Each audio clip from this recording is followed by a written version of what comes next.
මාත් එක්ක කතා කරන්න කැමති කෙනෙක් ඉන්නවා නම් මගේ Facebook එකට එන්න. එක්කෙනෙක් නෙමෙයි. මේ ගෲප් එකක් වුණත් කමන්නේ ගෑනු පිරිමි දෙකොල්ලම. පුතා කතා කරන්නේ මාසෙට දවස් දෙකක් වගේ. දුව කතා කරන්නේ ඉරිදට විතරයි. ඒත් විනාඩි 5ක් 6ක් වගේ තමයි මාත් මේ වැඩනේ යත්තේ. අනිවාර්ය දවසට විතරයි කතා කරන්නේ. මට කතා කරන්න කෙනෙක් නැහැ.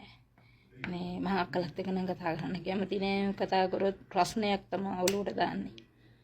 ඒ නිසා මේ සුබ දවසක් මගේ ආදරණීය යාළුවනේ. ඉතින් ඒ කතාව අහුවලා ඉතින් සහෝදරිය මේ පිටරටක සේවය කරන සහෝදරියක්. ඉතින් ගෙදර උදවිය කතා කරන්නේ නැහැ. හරි වේදනාවෙන් තමයි මේ කතාව මෙහෙම මේ විදිහට මාධ්‍යට එන්නේ. කැමති අයට කතා කරන්න. ගෑනු පිරිමි ભેදයක් නැහැ. තනියෙන් ආවත් බාර ගන්නවා, ගෲප් එකක් ආවත් බාර ගන්නවා. එහෙම තමයි ආයේ කියන්නේ. ඕක කියන්නේ සමහර ලාවට තමන්ගේ දරුවන්ට දැනෙන්න ඇඟෙන්න තමයි මේ කතාව කියන්නේ. හැබැයි මේ විදිහට ඇවිල්ලා Facebook හරි TikTok හරි වීඩියෝ දැම්මහම ඔයගොල්ලන්ට වෙන හානිය ගැන ඔයගොල්ලෝ හිතුවද? සහෝදරී ඔයාගේ තනිකමට පාළුවට කාන්සියට කතා කරන්න උන් ගොඩාක් එයි.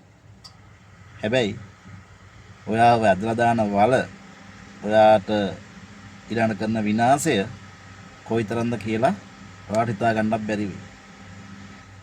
තමන්ගේ දරුවෝ, තමන් ගෙදර උදවිය, යාළුවෝ කතා කරන්නේ නැත්තම් තමන්ට බොහෝ දේවල් තියෙනවා නිදහසේ කරගන්න. ඒ දේවල් ටික කරගන්න. බලන්නකෝ තමන්ගේ නිදහසේ ඉන්න තියනම් කොච්චර හොඳයිද? එහෙම ඉන්න. නැත්තම් තමන්ට මේ අතේ ෆෝන් එක තියෙනවනේ. ඔය කතා කරන ෆෝන් එකම තියෙනවා. ඕකේ තියෙන ගොඩාක් වැදගත් දේවල්. තමන්ගේ ජීවිතයට ලං කරගන්න. තමන්ගේ දහම අනුව ජීවත් වෙන ක්‍රමයක් ඔබට හොයාගන්න පුළුවන් වේවි. ඒ වගේම ගොඩාක් දැනුම් සම්භාරයක් ලබා ගන්න පුළුවන් වැඩසටහන් තියෙනවා. ඒ වගේ දේවල් බලලා ජීවිතේ තනියෙන් කාලය ගත කරන්න. කොහොමත් ඉන්න තමන්ගේ උන් කතා නොකරනකොට කොහොමත් ඉන්න උන් ලං වෙලා වා හිතනවාද ඔයාගේ ජීවිතේට සතක් වෙයි කියලා. කවමදාකවත් නැහැ. එහෙම වෙනවා නම් ඉතින් ඒක කලාතුරකින් මේ සමාජයේ ඔය වගේ ආරාධනා කරන්න එපා.